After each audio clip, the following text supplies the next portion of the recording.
Bien-aimés frères et sœurs dans le Seigneur Jésus-Christ, que la grâce de notre Seigneur Jésus-Christ, l'amour de Dieu le Père et la communion du Saint-Esprit soient avec vous tous. Je bénis l'Éternel notre Dieu, je lui rends grâce et gloire. Yahvé Shalom, Yahvé Nissi, Yahvé Titkem, Yahvé Sabaoth, au nom puissant de Jésus-Christ, au nom glorieux de Jésus-Christ, au nom merveilleux de Jésus-Christ, qui me dispose aujourd'hui par le Saint-Esprit, dont nous avons tous été scellés le jour que nous avons cru, qui est le gage de notre héritage, qui nous conduit dans toute la vérité, qui nous convainc de péché, de justice et de jugement, qui me dispose, bien-aimé, et qui vous dispose aussi, vous qui avez cliqué play sur cette vidéo pour la regarder, à nous enseigner sur ce sujet qui est l'enlèvement de l'Église. Le sujet de cette vidéo, donc, c'est l'enlèvement de l'Église. Pour ça, nous renversons les raisonnements et toute hauteur qui s'élève contre la connaissance de Dieu et nous amenons toute pensée captive à l'obéissance de Christ. Bien-aimés frères et sœurs, comme je l'ai dit tantôt, le sujet de cette vidéo, c'est l'enlèvement de l'Église. Que le livre de Tite, chapitre 2, au verset 13, dit la bienheureuse espérance du croyant. La bienheureuse espérance du disciple ou du chrétien. Bien-aimés frères et sœurs, pour l'enlèvement de l'Église, notre Seigneur de gloire Jésus-Christ, 100% Dieu, 100% homme lorsqu'il était sur terre, il va nous faire donc cette promesse dans le livre de Jean, chapitre 14, à partir du verset 2. Jean, chapitre 14, à partir du verset 2, la Bible dit, il y a plusieurs, c'est le Seigneur Jésus-Christ qui parle, il dit, il y a plusieurs demeures dans la maison de mon Père. Si cela n'était pas, je vous l'aurais dit, je vais vous préparer une place. Et lorsque je m'en serai allé et que je vous aurai préparé une place, je reviendrai et je vous prendrai avec moi afin que là où je suis, vous y soyez aussi. Nous voyons donc là que notre Seigneur de gloire Jésus-Christ, avant sa crucifixion, avant sa mort, avant sa résurrection, va faire donc cette promesse. Bien mes frères et sœurs, avant donc d'entrer pleinement sur le sujet de l'enlèvement de l'Église, il faut que nous puissions parcourir la Bible et que nous puissions constater avec moi, par le Saint-Esprit, qu'effectivement il y a eu des personnes qui ont été enlevées sur la terre, des personnes qui sont nées d'une femme et d'un homme comme vous et moi. Donc dans le livre de Genèse chapitre 5 au verset 24, nous voyons donc Enoch.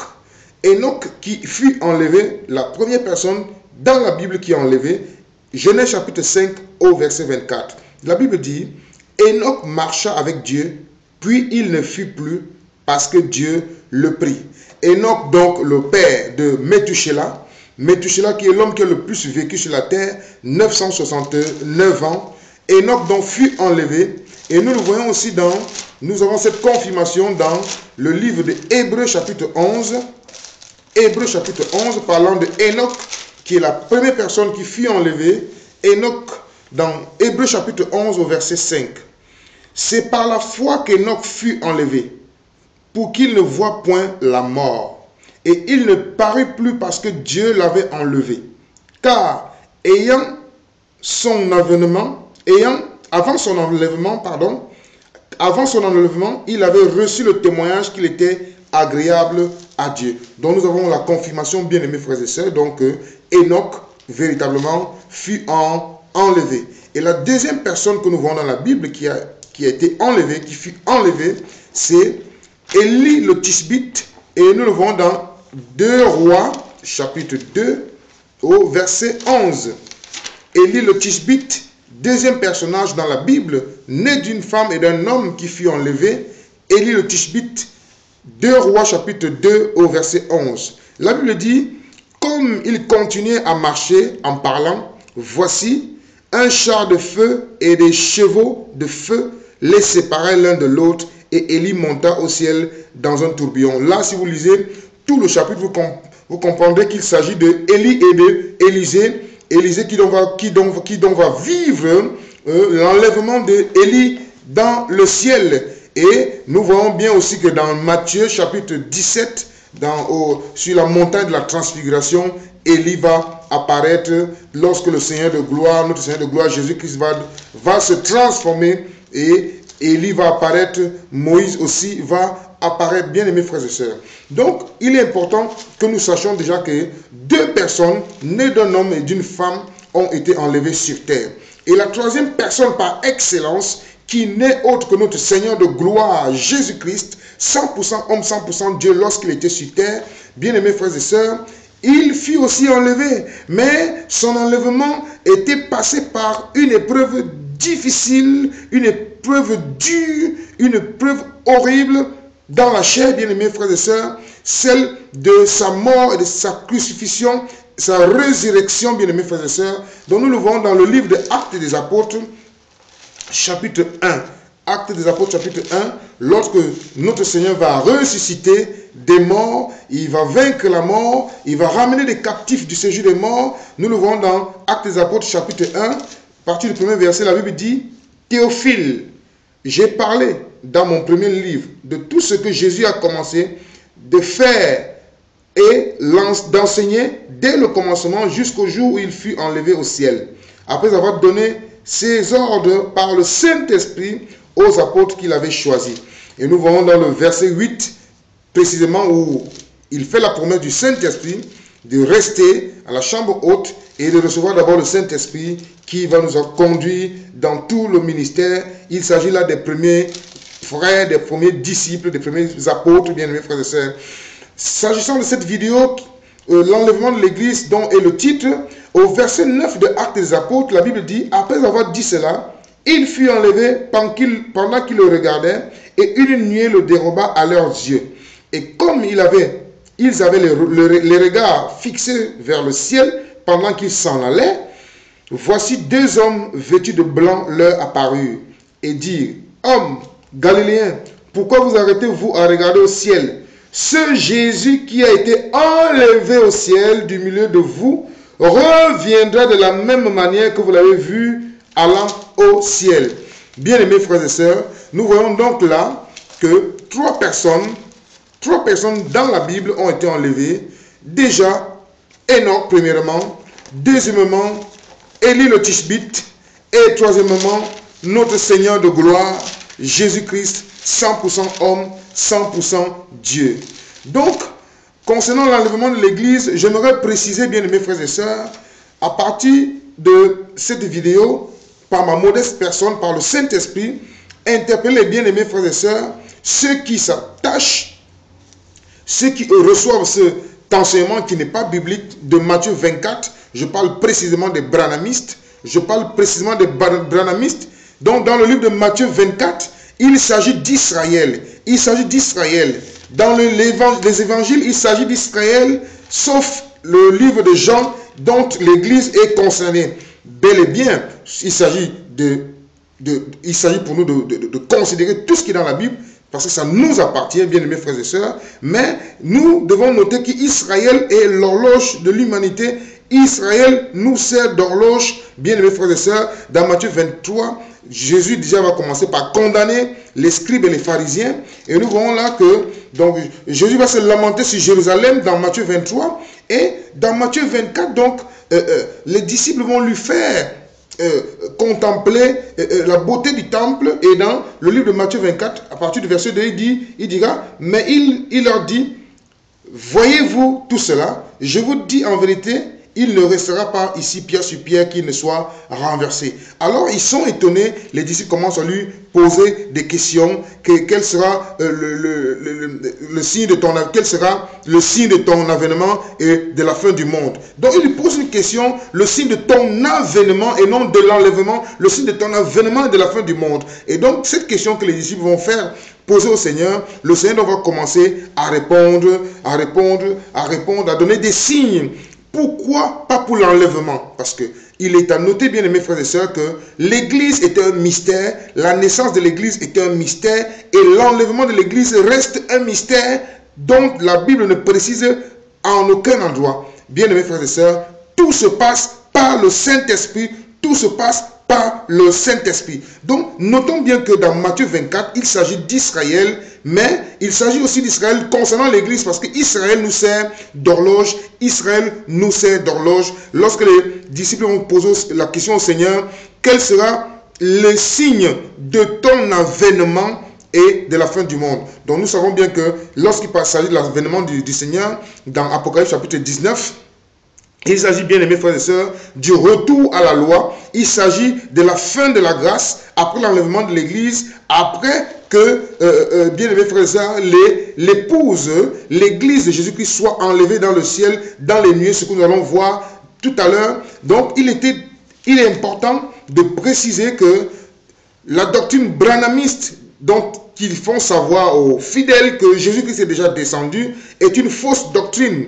Elle est fausse et elle n'est pas biblique parce qu'elle n'est pas appliquée aux Écritures. Jésus-Christ revient physiquement pour Israël, du moins pour la partie d'Israël, la partie de Jacob qui ne l'a pas reçu lors de sa première venue comme Seigneur et Sauveur. Et l'enlèvement de l'Église concerne uniquement les chrétiens, ceux qui ont confessé leur foi en Yeshua, en Jésus-Christ.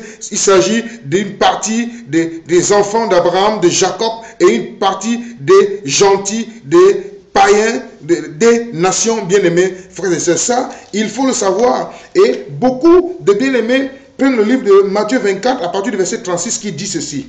Pour ce qui est du jour et de l'heure, personne ne le sait, ni les anges qui sont dans les cieux, ni le Fils, mais le Père. Mais là, il s'agit de quoi? Il s'agit de l'avènement du Seigneur et la fin du monde. Donc, pour ce qui est du jour et de l'heure, personne ne le sait, ni les anges dans les cieux, ni le Fils, mais le Père seul. Là, le Seigneur va faire allusion au temps de Noé.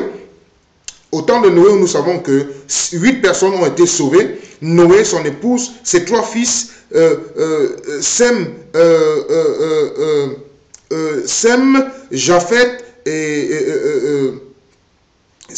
Sem et Japheth, les 3 fils de Noé dont vous le connaissez dans le livre de Genèse là-bas, bien aimés frères et sœurs. Et dans le livre, le Seigneur va faire allusion au temps de Lot. Au temps de Lot, bien aimés frères et sœurs, au temps de Lot où nous savons que Lot et ses 2 filles furent sortis de Sodome. Et bien aimés frères et sœurs, nous savons que Sodome a été détruit par le feu et la première destruction a été par l'eau. Et Dieu s'est juré de ne plus détruire la terre par l'eau, bien aimés frères et sœurs. Donc, nous voulons bien le préciser en disant qu'il n'y a pas encore eu enlèvement, le Seigneur n'est pas encore venu. Et si cela était le cas, pour prouver que la doctrine branhamiste est fausse, si le Seigneur était déjà revenu, qu'est-ce que nous faisons sur terre?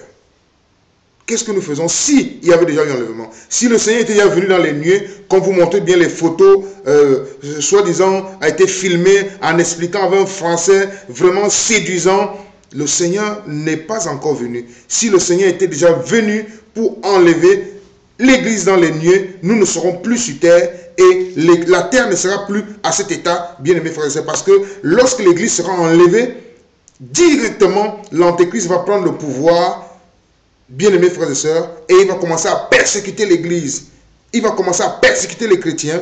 Vous le savez très bien. Donc, c'était une parenthèse pour bien noter que lorsque le Seigneur parle dans Matthieu 24, il s'agit là d'Israël.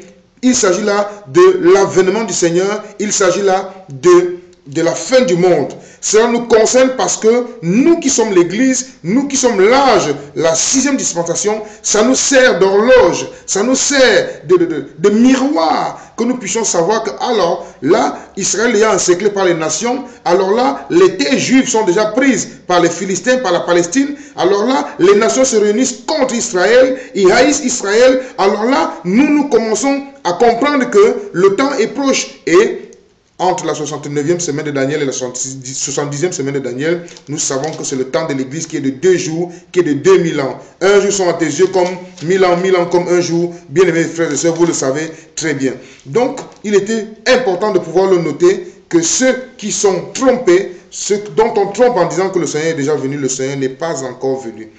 En ce qui concerne l'enlèvement, précisément, l'enlèvement de l'Église, bien aimés frères et sœurs, nous allons donc prendre la Bible qui est notre lumière, qui est notre lampe, qui est la parole de Dieu incontestable, incontestée, pour, bien aimés frères et sœurs, parler donc précisément de l'enlèvement. Il fallait d'abord que nous puissions déjà mettre comme ça une soif dans vos cœurs, bien aimés frères et sœurs, pour que vous puissiez déjà vous rassurer que c'est un événement qui aura lieu. Parce que Enoch fut enlevé, parce que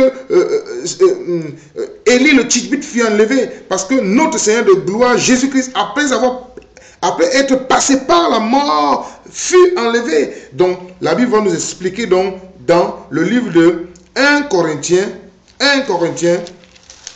chapitre 11. Là, nous parlons précisément de l'enlèvement et soyons attentifs, bien-aimés frères et sœurs. Là, nous parlons précisément de l'enlèvement. Il était important de parler déjà de ceux qui ont été enlevés avant nous. Et il était important de parler de ceux qui donnent cette fausse doctrine de l'enlèvement, soi-disant le Seigneur est déjà descendu et qu'il a été filmé par le New York Times et tout cela, ce sont des fausses doctrines, bien-aimés frères et sœurs. Parlons de l'enlèvement précisément, 1 Corinthiens chapitre 15 au verset 51. Donc c'est l'apôtre Paul qui parle, qui écrit aux Corinthiens, il y a 1900 ans, bien-aimés frères et sœurs. Il dit ceci, voici je vous dis un mystère, nous ne mourrons pas tous. Donc il y a des personnes sur la terre qui ne connaîtront pas la mort. Comme Enoch n'a pas connu la mort, comme Élie n'a pas connu la mort, il y a des personnes qui ne connaîtront pas la mort. Mais pour nous qui sommes de la 6e dispensation, de l'âge de l'Église, Jésus-Christ a tout payé pour nous. Il a tout payé pour nous. La Bible dit qu'il a tout payé pour nous. Bien aimés frères et sœurs, il a coulé de son sang pour nous. Donc la Bible dit dans le livre de 1 Corinthiens chapitre 15 au verset 51, voici je vous dis un mystère, nous ne mourrons pas tous, mais tous nous serons changés en un instant, en un clin d'œil, à la dernière trompette, la trompette sonnera et les morts ressusciteront premièrement, les morts ressusciteront incorruptibles, les morts ressusciteront incorruptibles et nous serons changés. C'est-à-dire, ceux qui sont morts dans l'espérance de Jésus-Christ, attendant cet événement qui est l'enlèvement, vont ressusciter premièrement et nous qui sommes vivants, nous serons tous changés avec eux. Verset 53. Car il faut que ce corps corruptible revête l'incorruptibilité et que ce corps mortel revête l'immortalité. Lorsque ce corps corruptible aura revêtu l'incorruptibilité et que ce corps mortel aura revêtu l'immortalité, alors s'accomplira la parole qui est écrite. La mort a été engloutie dans dans la victoire. La mort a été engloutie dans la victoire. Verset 55. Ô mort, où est ta victoire? Ô mort, où est ton aiguillon? L'aiguillon de la mort, c'est le péché, et la puissance du péché, c'est la loi.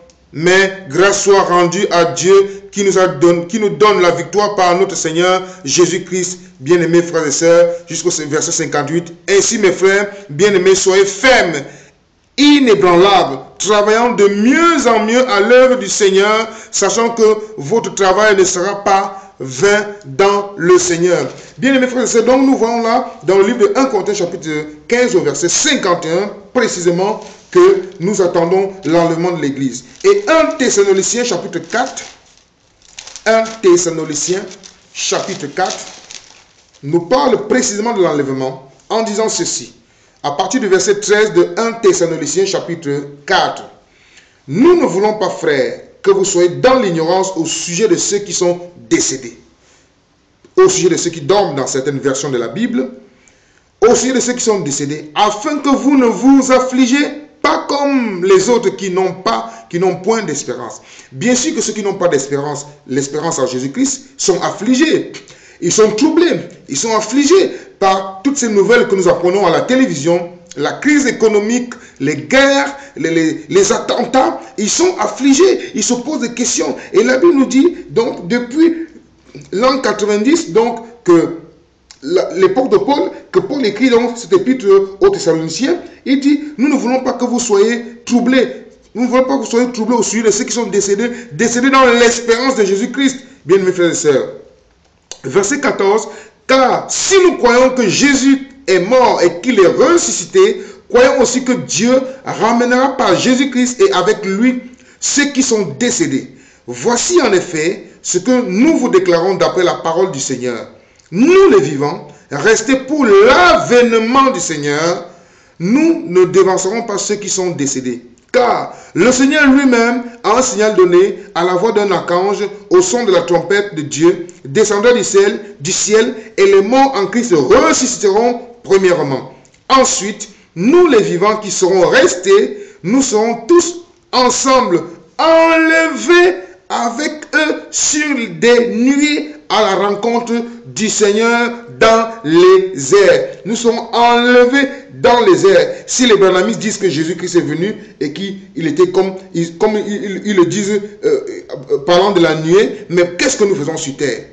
La Bible dit bien que, ensuite, car le Seigneur lui-même, verset 16 de 1 Thessaloniciens chapitre 4 au verset 16, car le Seigneur lui-même a un signal donné à la voix d'un archange et au son de la trompette de Dieu, descendra du ciel.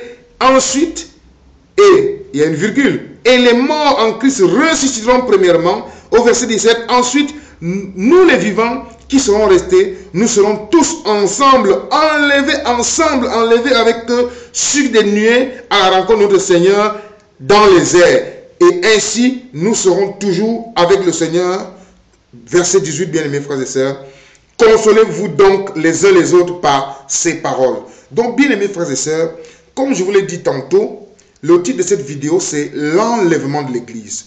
Nous, les disciples de Jésus-Christ, les chrétiens, les saints, nous attendons l'enlèvement de l'Église. Et pour ceux qui ne sont pas informés ou pour ceux qui n'ont pas reçu cet enseignement, vous qui le recevez aujourd'hui, allez le dire aux autres qu'il y a une espérance, la bienheureuse espérance du chrétien, du disciple. Tite chapitre 2, verset 3. Tite chapitre 2, verset 13. Tite chapitre 2, verset 13. La bienheureuse espérance du disciple. Allez l'annoncer à d'autres bien-aimés frères et sœurs que nous attendons un événement glorieux, un événement incomparable qui est l'enlèvement de l'Église qui concerne une catégorie de chrétiens, une catégorie de disciples, et nous allons voir ça tout à l'heure, bien-aimés frères et sœurs. Donc, il est important de noter qu'il y a bien l'enlèvement de l'Église. Nous serons changés au son de la trompette de Dieu. Alors, nous serons changés, et ce corps que nous portons va être changé, bien-aimés frères et sœurs, va être changé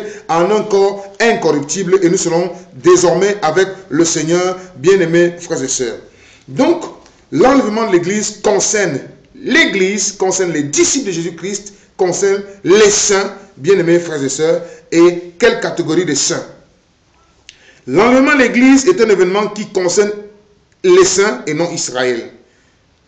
Ceux des enfants d'Abraham, Isaac, Jacob, qui ont accepté Jésus-Christ comme Seigneur Sauveur, font un avec l'Église, avec les nations, avec les païens, avec les gentils, qui ont tous deux confessé leur foi en Yeshua, en Jésus-Christ. Ce sont eux qui sont enlevés. Et pour être enlevés, bien-aimés frères et sœurs, il y a des conditions à remplir pour être enlevés. C'est important de le savoir, bien-aimés frères et sœurs. Sinon, nous nous laissons nous-mêmes séduire par des versets bibliques que nous prenons et que nous utilisons n'importe comment. Il est important de savoir qu'il y a une catégorie de chrétiens qui va être enlevée.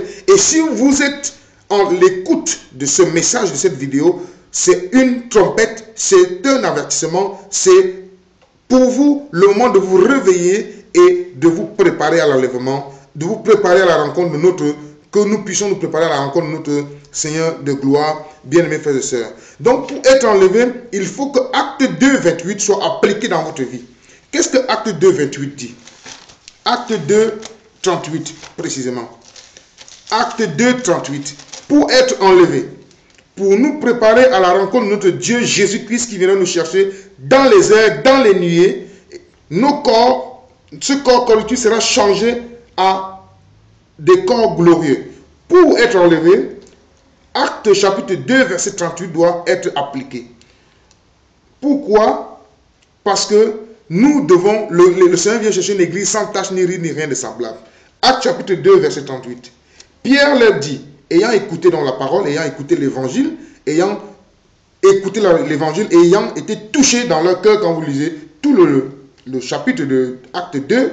Donc, au verset 38, Pierre leur dit, repentez-vous et que chacun de vous soit baptisé au nom de Jésus-Christ pour le pardon de vos péchés et vous recevrez le Saint-Esprit. Pour le pardon de vos péchés et vous recevrez le Saint-Esprit. Bien, mes frères et sœurs, sans le Saint-Esprit, nous ne pouvons pas prétendre croire que nous serons enlevés. Il est important de le noter. Sans le Saint-Esprit, ne pensez pas, ne vous séduisez pas, ne vous laissez pas séduire en croyant que vous serez enlevés, bien mes frères et sœurs. Donc, Acte chapitre 2, verset 38. Il est important de le savoir. Il est important de savoir que nous devons être baptisés du baptême d'eau, de repentance. Nous devons recevoir le Saint-Esprit, bien mes frères et sœurs, qui est le gage de notre héritage. La Bible le dit bien, qui est le gage de notre héritage. Éphésiens chapitre 1, verset 13. Nous devons le faire, bien aimés frères et sœurs. Nous devons nous laisser transformer par la parole de Dieu. Nous devons nous laisser transporter par le Saint-Esprit. Nous devons rechercher la paix avec tous et la sanctification sans laquelle nul ne verra le Seigneur. Hébreux chapitre 12, verset 14. Nous devons vivre, Actes chapitre 2, verset 42. Nous devons vivre quotidiennement, Actes chapitre 2, verset 42, qui dit « Ils persévéraient dans l'enseignement des apôtres, dans la communion fraternelle, dans la fraction du pain et dans les prières. » Premièrement, baptême d'eau au nom de Jésus-Christ, baptême du Saint-Esprit et de feu, rechercher la paix avec tous et la sanctification sans laquelle nul ne verra le Seigneur, bien mes frères et sœurs, vivre quotidiennement, Actes chapitre 2, verset 42. Vivre et appliquer Éphésiens chapitre 2, verset 20. Bien aimés frères et sœurs, parce que l'apôtre Paul dira dans le livre de Corinthiens, 1 Corinthiens chapitre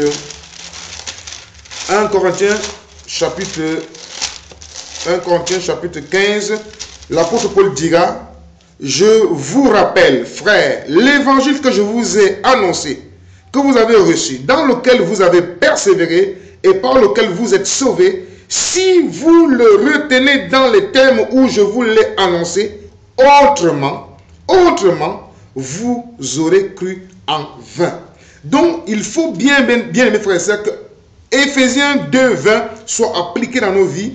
Il faut que Actes chapitre 2, verset 42 soit appliqué dans nos vies, ayant reçu le baptême de repentance pour le pardon de nos péchés et celui du Saint-Esprit, Actes chapitre 19, Actes chapitre 8, verset 5, à partir du verset 5, Actes chapitre 9, Actes chapitre 10, verset 44, Luc chapitre 11, verset 13, si nous demandons le Saint-Esprit à notre Dieu, il va nous l'accorder. Demandons à Dieu le Saint-Esprit. Demandez-lui, si vous n'avez pas encore reçu le baptême du Saint-Esprit, demandez au Seigneur de vous accorder le baptême du Saint-Esprit. Il est important de le recevoir. Il est important, bien aimés frères et sœurs. Luc chapitre 11, verset 13, demandez au Père le baptême du Saint-Esprit au nom puissant de Jésus-Christ. Actes chapitre 13, verset 1 à 7, le baptême du Saint-Esprit. Jean chapitre 3, verset 3, la conversation de notre Seigneur de gloire Jésus-Christ avec Nicodème. Il est important de le savoir. Colossiens chapitre 10, 2, 10. Nous avons tout en lui, bien aimés frères et sœurs. Et nous clôturons donc avec le livre de 1 Pierre chapitre 3 au verset 2, que nous allons lire. Parce qu'il est important que nous puissions le lire. Bien aimés, nous nous laissons toujours conduits par le Saint-Esprit. Nous nous laissons conduits par le Saint-Esprit, qui est le seul unique enseignant. Nous ne sommes que des canaux. Vous êtes un canal, je suis un canal. Bien mes frères et sœurs, nous sommes tous égaux. Nous sommes tous égaux. Nous sommes tous frères. 1 Jean chapitre 5 au verset 6. Vous pouvez lire tout le chapitre. Je vous conseille toujours, bien mes frères et sœurs, de lire tout le chapitre et non de prendre seulement un verset et d'en faire une doctrine. Actes des apôtres, 1 Jean chapitre 5. 1 Jean chapitre 5 au verset 6. C'est vrai que j'aime beaucoup Actes des apôtres parce qu'il y a beaucoup de choses que le Seigneur a fait, beaucoup de choses que le Saint-Esprit a réalisées dans Actes des apôtres. Donc, ici, il s'agit de prendre le livre de 1 Jean chapitre 5 au verset 6. C'est lui, Jésus, qui est venu avec l'eau et du sang. Non avec l'eau seulement, mais avec l'eau et avec le sang. Et c'est l'Esprit qui rend témoignage, parce que l'Esprit est la vérité. Car il y en a trois qui rendent témoignage. L'Esprit, l'eau et le sang. Et les trois sont d'accord. Bien mes frères et sœurs, dans le Seigneur Jésus-Christ. Donc l'enlèvement de l'Église est un événement qui concerne uniquement l'Église. Et l'Église, c'est l'habitation de Dieu en esprit. Et ce sont ceux qui ont confessé Jésus-Christ comme Seigneur et Sauveur. 1 Corinthiens chapitre 6, verset 19.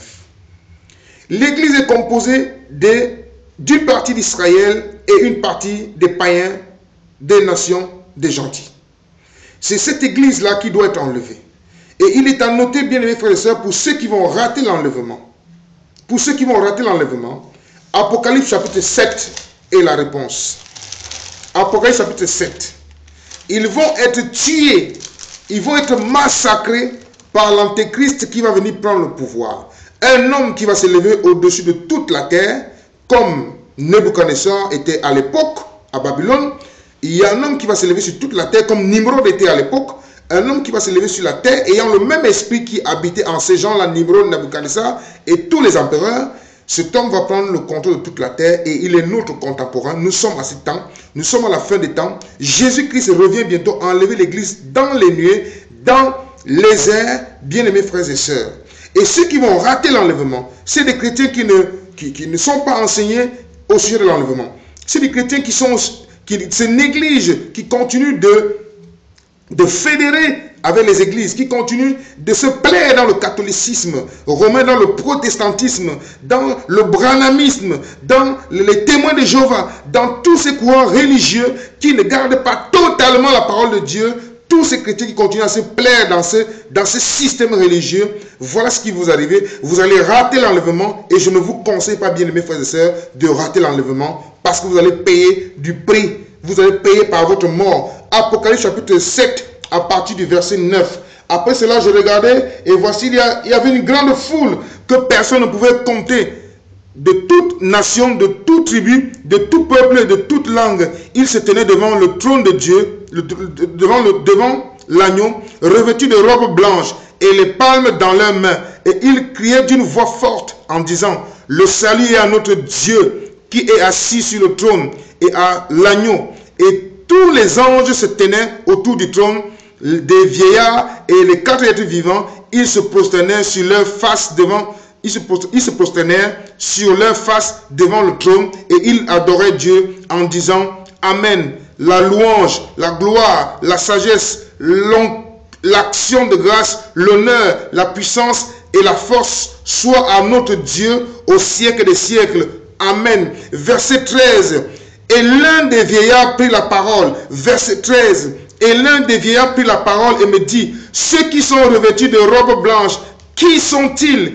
Qui sont-ils? Qui sont-ils? Et d'où sont-ils venus? Et d'où sont-ils venus? Qui sont-ils? Et d'où sont-ils venus? Réponse verset 14, Apocalypse chapitre 7, verset 14. Je lui dis, mon Seigneur, tu le sais. Et il me dit, ce sont ceux qui viennent de la grande tribulation, qui ont lavé leurs robes et ils les ont blanchis dans le sang de l'agneau. Bien-aimés frères et sœurs. Donc, bien-aimés, l'enlèvement de l'Église est un événement qui concerne les chrétiens, les disciples de Jésus-Christ, baptisés d'eau, reçus le Saint-Esprit au nom de Jésus-Christ, baptême de feu au nom de Jésus-Christ. Bien-aimés frères et sœurs,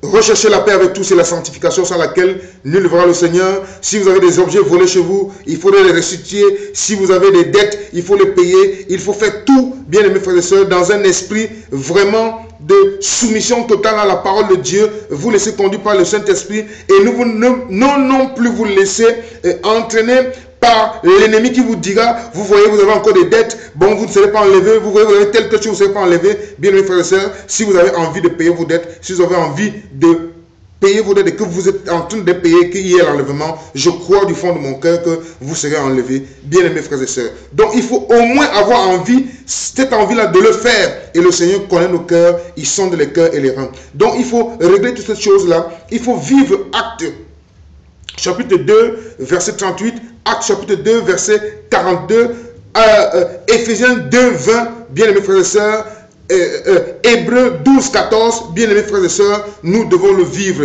Et bien sûr l'amour. Et bien sûr l'amour. 1 Corinthiens 13, Jean chapitre 13, verset 34, 35, 1 Jean chapitre 4, à partir du verset 20, 21, nous devons vivre l'amour. L'amour, bien-aimés frères et sœurs.